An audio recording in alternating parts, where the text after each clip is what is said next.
Hai parents, selamat pagi. Nah, di pagi hari ini kita mau sharing-sharing lagi nih. Tapi pagi ini spesial banget karena saya bakal ditemenin sama seorang psikolog. Nggak berlama-lama lagi, langsung aja ya saya perkenalkan. Ini dia. Hai C, hai Halo. semuanya. Nah, mungkin Bu Vivi boleh perkenalkan diri dulu ya. Oke, saya Vivi Nur Asyah Damanik, seorang psikolog klinis yang sehari-harinya praktek di Rumah Sakit Ibu dan Anak ASih dan di UPTD Perlindungan Perempuan dan Anak Pemerintah Kota Balikpapan. Orang tuanya pun itu juga terjadi Iya. gitu. Nah, sebelum kita lebih lanjut lagi, lebih dalam lagi, mungkin Bu Vivi bisa jelaskan nggak sih sebenarnya termasuk dalam bullying itu tuh apa aja sih yang kategori bisa dikategorikan sebagai bullying? Oke, iya. Terima kasih C. Mbak aja kali ya. Iya, jadi bullying ini memang sekarang lagi marak-maraknya.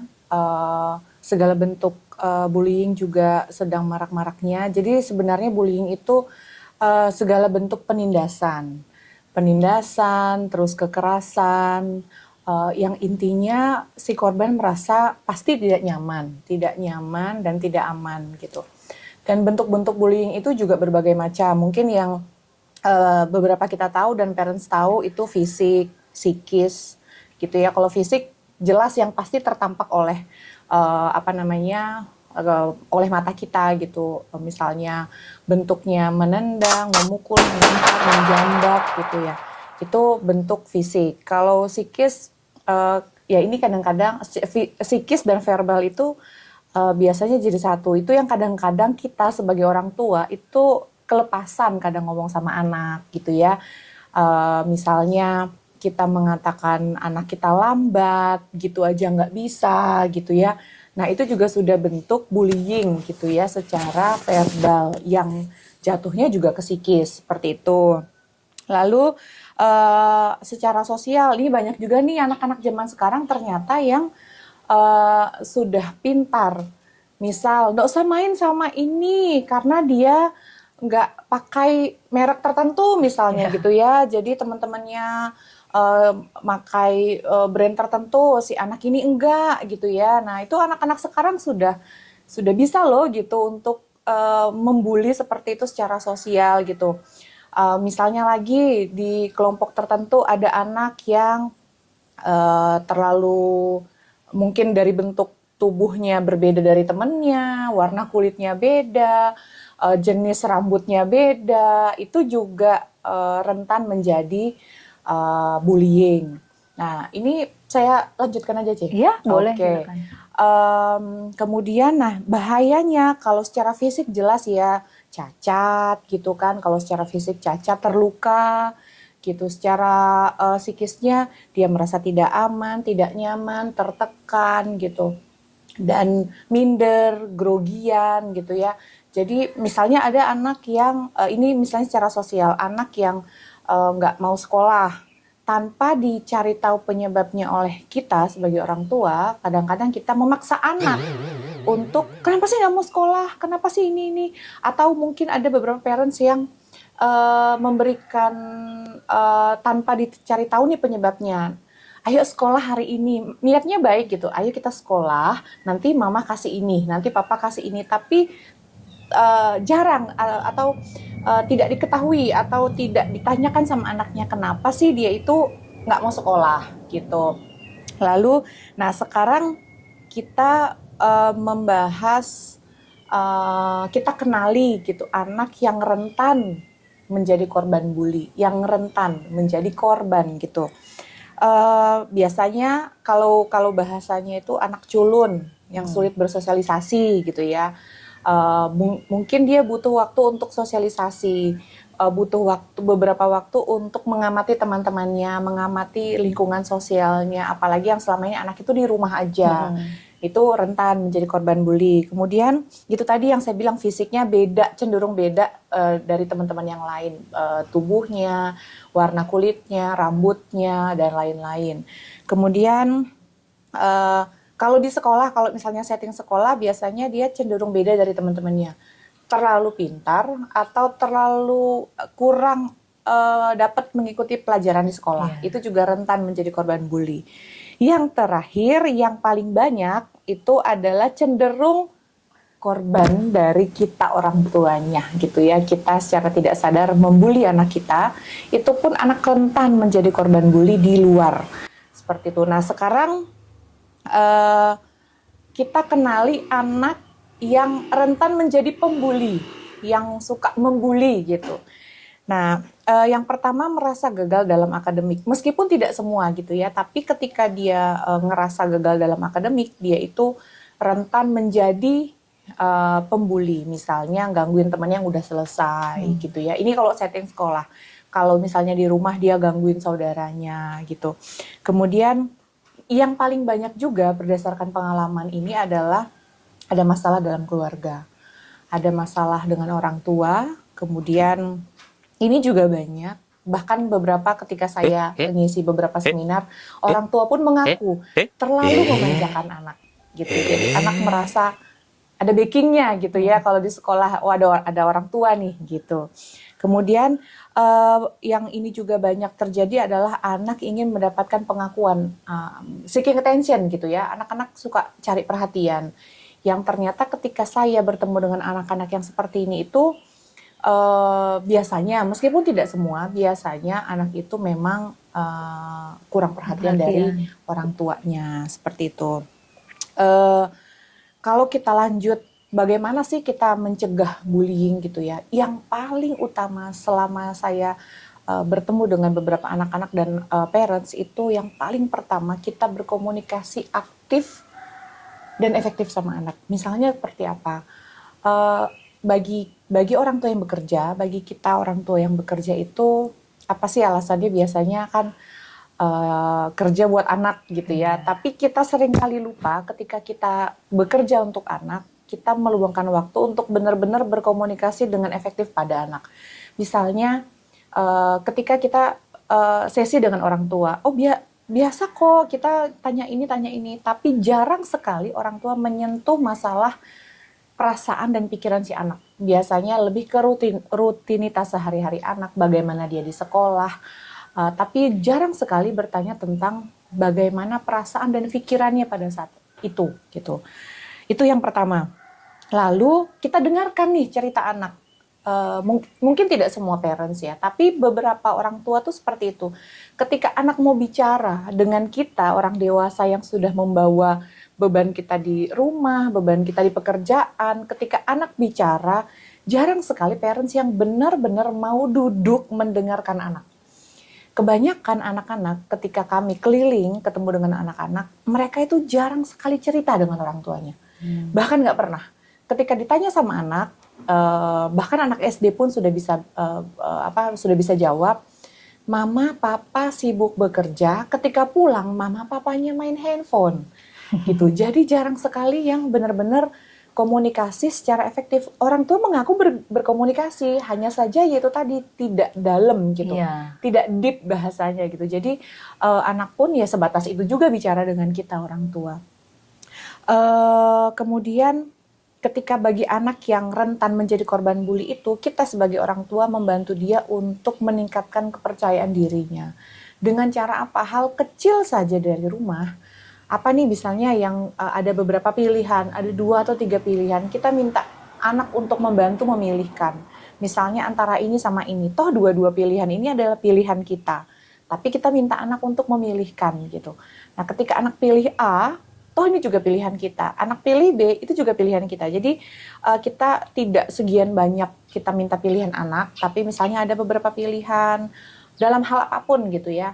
Ada A, B, C pilihan. Itu pilihan kita tiga-tiganya. Kita minta anak untuk memilihkan salah satu di antara pilihan kita itu juga sedikit membantu meningkatkan rasa percaya diri anak. Apalagi kalau yang dia pilihkan itu memang benar kita pergunakan. Seperti itu. Dan hal-hal lain, misalnya kalau misalnya lagi main ke CNC gitu, anak banyak pilihan gitu, karena semuanya bagus-bagus di CNC gitu ya. Jadi yang mana nih yang bagus? Anak suruh pilih sendiri, karena kebanyakan pilihan orang tua Iya, gitu. Kebanyakan mungkin tidak semua, tapi beberapa kebanyakan memang orang tua yang milihkan ini yang bagus buat anaknya.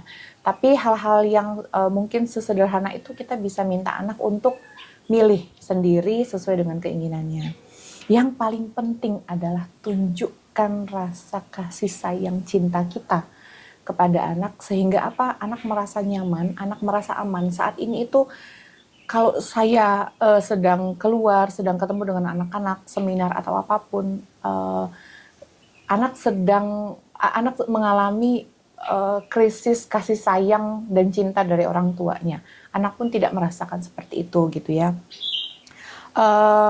Itu pada anak yang rentan menjadi korban bully. Nah, kalau anak yang pembuli tadi cenderung menjadi tanda petik pembuli itu, pasti karena saya rasa semua masalah, apapun masalahnya, itu dengan komunikasi. Jadi kita ajak bicara anaknya, kita jelaskan sebab akibatnya. Sudah Mbak Vivi, beberapa klien misalnya, saya sudah bicara dengan anak. Iya, kita kerja ikhlas, nggak usah dihitung waktu. Setiap saat kita sampaikan, kita bercerita. Mungkin juga beberapa anak ada yang efektif, tuh kita saling, bagaimana kalau misalnya kamu yang digitukan, bagaimana kalau adikmu yang digitukan, bagaimana kalau kakakmu yang bagaimana kalau ada orang yang giniin mama juga. Jadi ajak bicara, dan yang paling efektif juga ketika bicara dengan anak itu ya berdua saja. Jadi nggak dengan satu keluarga seolah-olah anak tersebut sedang disidang gitu. Dan yang cukup efektif juga adalah ketika bicara dengan anak itu kontak mata kita sejajar. Jadi kalau kita duduk di atas, anak duduk di bawah, seolah-olah kayak kita menghakimi gitu ya kan C. Jadi kontak mata itu juga mempengaruhi ketika kita bicara dengan anak. Lalu mengajarkan anak empati, ini juga sulit sekali mengajarkan anak berempati ketika memang itu tadi ya, beberapa orang tua denial, orang tua dengan alasan bekerja untuk anak, akhirnya itu tadi ya, terlalu dimanja. Itu beberapa parents itu mengatakan karena kurang waktu dengan anak, bekerja sehingga ya itu tadi, jadi apapun permintaan anak dipenuhi. Ya, mungkin merasa bersalah, menebus kesalahan, betul, kurangnya waktu dengan benar anak sekali, gitu ya. Benar sekali C. Jadi dengan terlalu dimanja itu tadi. Nah itu akhirnya kan mengajarkan anak untuk empati itu cukup sulit gitu ketika orang tuanya pun tidak mengajarkan empati pada anak. Aturan yang konsisten saya rasa sama gitu ya, dan yang paling penting juga sama dengan anak yang tadi, yang korban, yang rentan menjadi korban, ya kita tunjukkan kasih sayang kita, cinta kasih kita kepada anak, bahwa bagaimanapun kita tetap mencintai dan menyayanginya. Mungkin itu aja, kurang lebihnya nanti mungkin kita bisa nyambung dengan apa yang akan disampaikan oleh owner CMC. Monggo C. Oke, mungkin saya mau nanya ya. Tadi kan kita Mbak kan udah jelasin nih ya tentang bullying itu seperti apa, terus anak yang rentan kena korban bully dan apa yang harus dilakukan. Tapi misalnya nih ya, kalau misalnya nih anak itu udah jadi korban bullying, pasti kan kepercayaan dirinya dia jadi menurun kan. Nah itu gimana sih caranya? Maksudnya kadang kan kita susah ya mau ngomong ke anak tuh, kadang mungkin kita bingung untuk memilih kalimat atau kata-kata yang tepat gitu. Misalnya anak tuh udah jadi korban bully, gimana sih caranya kita supaya bisa bangkitkan kepercayaan dirinya dia? Dan ada nggak sih tips-tips misalnya apa yang harus kita sampaikan ke anak supaya mereka itu nggak jadi korban bully lagi di kemudian hari? Jadi yang ketika kita tahu bahwa anak kita tuh udah menjadi korban bully, yang paling pertama yang perlu untuk kita lakukan adalah membuat anak nyaman dulu. Nyaman ya dengan kita, orang tuanya gitu, kita kasih nyaman anak. Maksudnya nyamannya seperti apa, kita harus lakukan seperti apa. Ketika kita bertemu anak, kita sudah tahu bahwa jelas anak kita menjadi korban bully, bentuk bully apapun. Tapi kalau sudah korban bully fisik dan itu pelakunya orang dewasa gitu ya, karena ternyata beberapa klien itu anaknya jadi korban bully, tapi yang pembuli itu orang dewasa, gurunya misalnya. Kalau itu ya nggak bisa ini ya, maksudnya itu tetap harus ada prosesnya gitu ya. Tapi kalau sesama anak ya mungkin bisa di sekolah dan antara orang tua. Ketika misalnya memang sekolah tidak mampu untuk menyelesaikannya, biasanya memanggil pihak ketiga di luar sekolah. Nah, kalau itu kita tahu, kita sebagai orang tuanya, kita tahu bahwa anak kita menjadi korban bully, yang paling pertama kita kasih nyaman dulu anak. Sekarang ini siapa sih yang nggak suka dikasih nyaman gitu ya? Kita aja orang dewasa dikasih nyaman itu seneng gitu kan, C. Jadi apalagi anak gitu. Nah, mungkin ini juga pertanda bahwa mungkin selama ini kita kurang memberikan rasa itu kepada anak. Jadi yang paling pertama kita kasih nyaman. Nyaman itu maksudnya seperti apa? Kalau ada orang tua yang jarang, ternyata selama ini juga ketika ketemu dengan orang tua dan anak, dua-duanya itu kalau datang pada saya itu biasanya sesi anak dan orang tua itu saya lakukan secara terpisah. Itu ternyata jarang bahwa orang tua itu memeluk anaknya.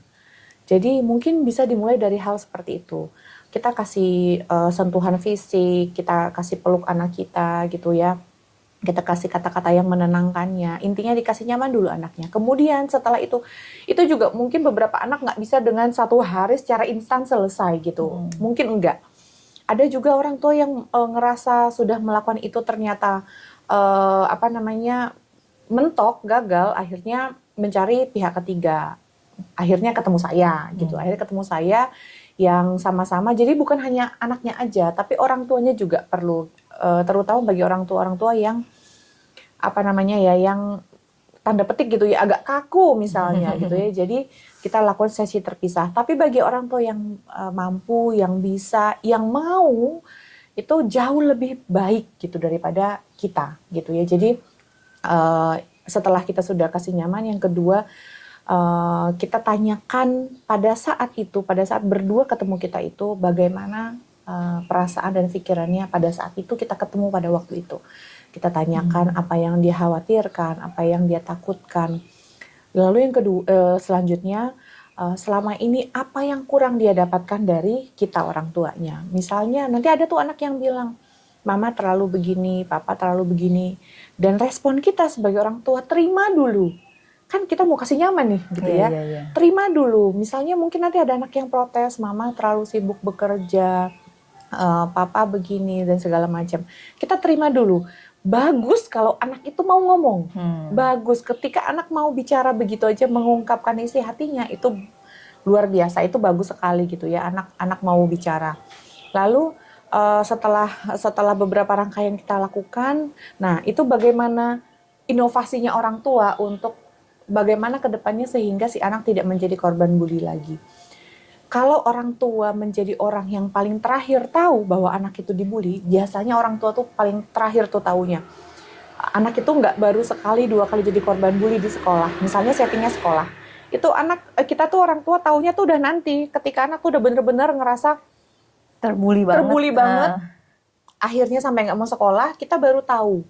Nah, berarti bagaimana inovasi kita nih supaya anak itu berani cerita sama kita bahwa sekarang ada mama, ada papa yang membantu, yang melindungi. Lalu itu tujuannya apa sih? Tujuannya adalah ketika apapun nanti yang dia rasakan tidak nyaman, mungkin bukan hanya di sekolah, dimanapun nanti anak berada, di playground mungkin, di mana gitu ya. Itu tujuannya apa? Tujuannya untuk berani supaya cerita sama kita, supaya tidak terlalu berlarut-larut. Misalnya sekali 2 kali, nanti anak nyaman, akhirnya anak bercerita sama kita. Kebanyakan, ya mungkin tidak semua ya, tapi kebanyakan kecenderungannya anak-anak itu nggak berani cerita sama orang tuanya. Kira-kira mau mendengarkan nggak gitu ya? Dan kira-kira menurut Cece dan menurut parents itu kenapa sih anak nggak mau cerita sama kita orang tuanya? Mungkin orang tuanya nggak percaya atau mungkin salah satunya begitu. Terus ketika mungkin, anak cerita orang tua nggak percaya, yang paling sering apa respon kita sebagai orang tua? Denial, maksudnya mungkin kita denial ya. Kita nggak menerima keluh kesahnya gitu dengan nggak baik. menerima keluh kesah anak dengan baik, betul sekali C. Dan yang paling sering adalah respon kita marah. Mungkin marah itu Takut bentuk dimarahin. denial itu ya.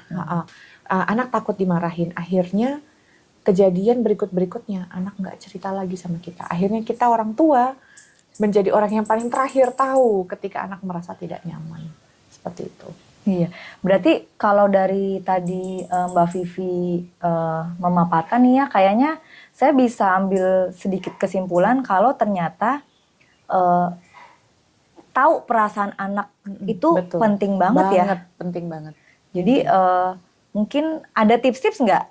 Apakah maksudnya kan ya apalagi orang tua bekerja ya, mungkin Betul. waktu untuk anak kan nggak banyak. Mungkin waktu untuk anak itu pada saat udah malam, udah mau tidur Istirahat. bersama, iya, baru bisa bener-bener quality time-nya itu di situ gitu. Oke, jadi saya rasa orang tua bekerja yang katanya itu untuk anak itu tidak menjadikan alasan kita untuk tidak dekat dengan anak. Yang namanya orang bekerja itu pasti ada waktu istirahat gitu ya. Pasti ada waktu istirahat. Saya rasa di mana ya pekerjaan yang tidak ada istirahat ya? Saya rasa nggak mungkin ya, kita bukan robot ya. Jadi gunakan waktu istirahat kita itu untuk menghubungi anak, untuk telepon anak, untuk video call dengan anak. Sehingga si anak pun ngerasa sesibuk-sibuknya orang tuanya masih ingat dengan anaknya. Itu paling penting. Jadi bagaimana cara kita, jadi gini, ketika kita sudah sering berkomunikasi dengan anak, kita sering kontak anak gitu, meskipun kita nggak dinas luar gitu ya, kayak saya misalnya gitu ya, mungkin sedikit sharing, kerja jam 8 sampai setengah 5. Meskipun tidak setiap hari saya lakukan untuk video call anak, tapi pada saatnya yang, pengen telepon gitu ya, pengen ini, ya kita lakukan, kita video call anak. Ketika kita sudah sering melakukan itu dan berkomunikasi dengan anak, kita pasti tahu orang tuanya bahwa anak itu sedang mengalami apa atau sedang merasakan apa. Saya yakin. Jadi bagi kita orang tua yang tanda petik itu yang katanya sibuk bekerja untuk anak tapi sedikit meluangkan waktu untuk, karena gini, saya juga tidak menyalahkan orang tua. Kadang kita merasa bahwa anak kita sudah aman karena di rumah dengan orang yang terpercaya gitu ya, dengan orang-orang terpercaya, sehingga nggak apa-apa, anak saya aman aja gitu. Tapi maksudnya di sini kan ketika apa sih tipsnya kita tahu bagaimana perasaan anak kita. Ketika kita sering berkomunikasi dengan anak, kita pasti tahu apa yang anak rasakan. Ada orang tua yang mengatakan begini, anaknya mungkin yang sudah gedean gitu ya, SMA gitu, SMP. Anak saya selalu di kamar terus Mbak Vivi. Anak saya di kamar main games, anak saya gini, jarang mau keluar rumah, keluar kamar tuh juga paling hanya makan, hanya ini segala macam. Lalu pertanyaan saya satu, simple sekali. Kita sebagai orang tuanya, mama papahnya, ada ikut masuk nggak, ngelihat nggak anaknya itu di dalam ngapain gitu. Karena itu tadi, bahwa itu di rumah, orang tua merasa aman, ya udah biarin aja sampai waktunya makan baru diingetin. Kalau nggak pikiran, udah gede nanti kalau lapar ya keluar sendiri gitu ya.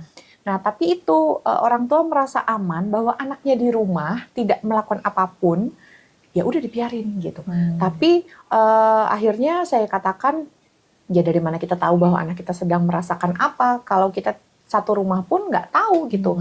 Anak sedang melakukan apa, anak sedang ngapain, kita nggak tahu gitu. Jadi ya kita datangin, bahkan mungkin sedikit sharing dengan parents. Saya pernah punya klien anak SMA, addict games. Orang tua sudah matikan wifi ini segala macam. Kira-kira efektif nggak matikan wifi? Enggak. Anaknya punya uang, dia bisa paketan sendiri, bisa ini, nggak menjamin gitu ya. Tapi saya kasih saran pada papanya waktu itu, karena anak tersebut laki-laki, mungkin lebih ini nih kalau sesama laki-laki gitu ya. Saya kasih saran, namanya juga saran gitu ya, saya kasih saran untuk papanya itu ikut main dengan anaknya. Itu soalnya anak itu dibawa pada saya dengan keluhan addict game, nggak keluar kamar, matanya udah yang gelap gitu ya. Kadang beberapa kali nggak sekolah gitu, sudah mengganggu aktivitas sehari-hari.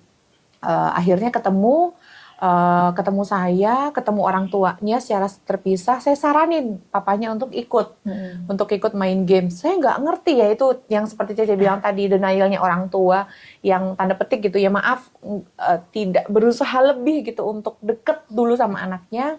Akhirnya dengan beberapa kali pertemuan, ikut main games bareng sama anaknya, nyambung. akhirnya jadi nyambung, dari sana terbangun kedekatan.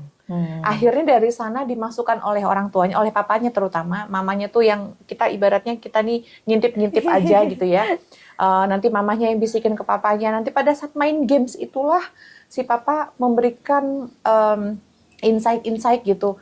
Kalau games tuh batas waktunya, kalau games tuh, tapi tidak dengan pertemuan pertama. Jadi bapaknya si papa udah ikut main games, ini segala macam. Beberapa kali setelah main game kok asik, nah baru terbangun kedekatan dari sana. Jadi kita juga harus terlibat gitu. Kita harus terlibat dengan aktivitas anak. Kita seringkali kita orang tua, parents tuh tanda petik gitu, menuntut untuk anak ke kita. Tapi kita nggak turun ke anak gitu. Jadi sama-sama gitu. Jadi itu sih C mungkin yang paling itu komunikasi gitu ya, komunikasi, karena kita bakal tahu, kita pasti tahu, saya yakin kita pasti tahu apa yang dirasakan oleh anak karena kita orang tuanya gitu ya, kita orang tuanya. Kalau ini anak terlalu aktif, nggak kayak biasanya, kita pasti tahu. Anak terlalu murung, nggak kayak biasanya juga kita pasti tahu. Nah pada saat itulah kita masuk pada anak, kira-kira seperti itu.